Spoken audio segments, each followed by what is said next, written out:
Hello, and thank you for joining today's presentation. My name is Melissa Chapman, and I am the Senior International Officer for North America based in the Washington, D.C. metro area. This presentation will help you understand how to navigate postgraduate education in the UK, including understanding the differences in degree structure, entry requirements, and the application process. If you're interested in learning if King's is a right fit for you, please view the presentation titled Postgraduate Study at King's College London. So first I'm going to touch on some benefits of UK education. When it comes to the application process, a lot of students from North America in particularly are quite pleased to learn that there are no standardized exams required. You typically will not find that the GRE or the GMAT is required as part of the application process, and that is certainly the case at King's. Now, the master's degree programs and PhD programs are completed in a much shorter time frame. So for our postgraduate taught programs, these are 1 calendar year in length, and for PhD programs, these are 3 years in length. So this does equate to a lower tuition cost. On a Tier 4 student visa, you are permitted to work part-time, so that's 20 hours per week. And also in that Tier 4 student visa application, part of the fee that you pay goes towards the health coverage that you have while you're a student. So you will be treated just like any other citizen of the UK and be covered by the National Health Service while you're studying. And finally, student loans are typically accepted at UK institutions. You will want to check if it's authorized at the university you'd like to go to, but at King's, we are certainly authorized to accept the loans administered through the FAFSA application for US students and Canadian provincial loans. Now, I'm going to talk a little bit about the UK approach to higher ed. So admissions requirements are very straightforward for UK degrees. Each degree program will be very transparent and specifically state the undergraduate degree that you need and if any work experience is required. Now, if you've spent any time in the UK, maybe studying abroad, you might know that the style of learning is much different. It's a much more independent style of learning. So this is great for the student who is okay with having fewer contact hours in the classroom, but more responsibility in terms of learning on your own. So spending more time in the library and certainly doing research to work toward your dissertation. A lot of postgraduate students really do treat this like a 9-to-5 job. One thing that's also different is you'll find there's no grade inflation. So it's actually quite common to get assessments that are within the 60%, 70% range. In fact, earning a grade like an 80 would be doing a really great job. So that's usually kind of a shock for a student coming from North America that the grading structure is quite different. And as I mentioned previously, the degrees are only 1 year in length if we're looking at postgraduate taught, and that's because you're really diving quite deep into a very specific topic. So you're walking away as a specialist in a particular subject area. You'll see that the degree programs are really quite niche. Now, postgraduate taught programs typically begin late September. At King's, that's certainly the time frame when they start, and then they will run until the following September. And there are 2 teaching semesters, and within each semester you're taking 4 modules. And usually you'll have a lecture and a seminar or lab, depending on the type of degree program that you're doing. At King's, our second semester wraps up in March, so you actually have nearly 6 months to work on your dissertation. However, we do have set aside certainly June through August for you to work on the research towards your dissertation. So, entry requirements. Most UK institutions are going to ask for a first or upper second class honors degree. At King's, we require a second class honors degree, so that's the 2-1 specification. And for our US students, that equates to a 3.3 cumulative GPA, and for Canadian students, an overall 77% GPA. So it's important to know that even though this is the minimum, that doesn't mean that you will necessarily be offered admission.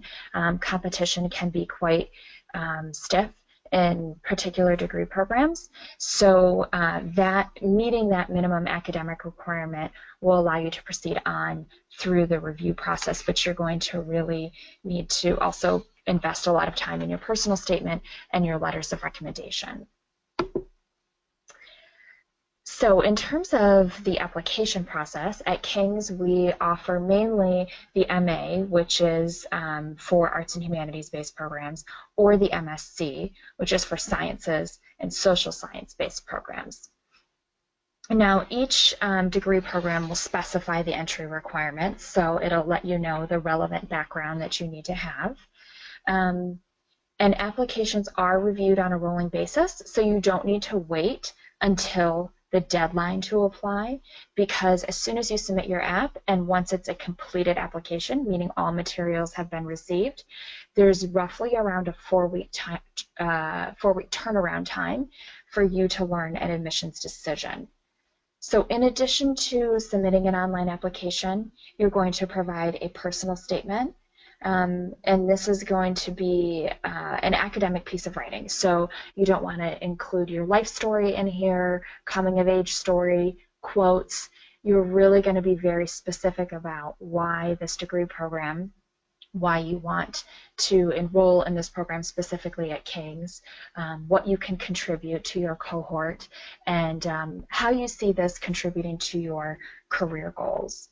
You're also going to upload your degree transcript and 2 academic references. The preference is that these are academic references, but if you have been in the workforce for some time, a professional letter of recommendation would be fine as well. You will then, if successful, you will then be given a conditional or an unconditional offer. An unconditional offer means that you can accept and enroll, and there's nothing more that you need to do. A conditional offer means that there are some conditions that you need to meet. Typically, this is for the student that is still completing their undergraduate study, so it would most likely state something like successful completion of your undergraduate degree program with a particular GPA. For postgraduate research programs at King's, we have a couple options. The MRes, which there's very few of them, would be a one-year master's program that's research-based. But the more popular one at King's is the PhD, which is a 3-year degree program. There are no classes when you do these research-based programs. You're meant to spend your time doing research, so you should already have some research knowledge under your belt already.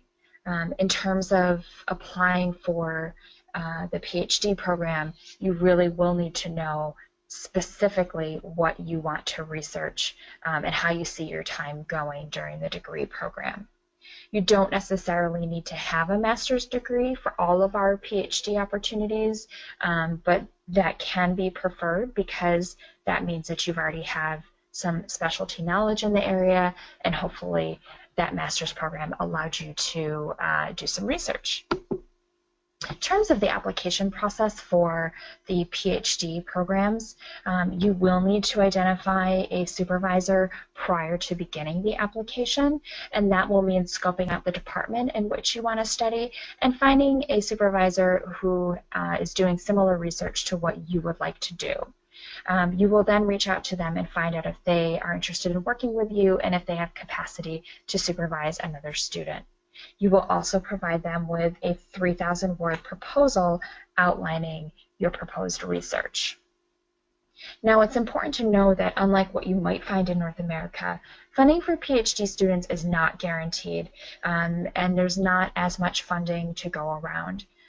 So as a prospective PhD student, you would of course want to apply to scholarships, but there are no formal schemes like teaching assistantships or research assistantships like you would find in North America.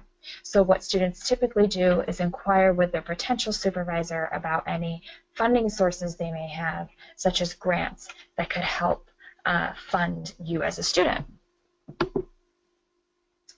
Now, tuition fees are set based on the program, and at King's you can view the individual prospectus page viewed down to the bottom, and you'll see the overseas tuition fee. Living costs are going to vary based on your lifestyle, of course, but the UK Visas and Immigration team stated that for the Tier 4 visa application last year, students who were going to be living in London needed to show a minimum of 1,265 pounds available to them per month. So that gives you an idea of how much you might want to set aside for living costs. As I mentioned earlier, we do accept FAFSA and provincial aid, and the majority of our North American students tend to use these loans to fund their study. But there are some institutional and external funding opportunities. At King's, we have a scholarship, our King's International Scholarship, which is available to postgraduate taught and postgraduate research students. It's a very competitive scholarship, but it does fund a large majority of the student tuition costs. There are a couple national awards you may want to look into, the Marshall Award and the Fulbright Scholarship.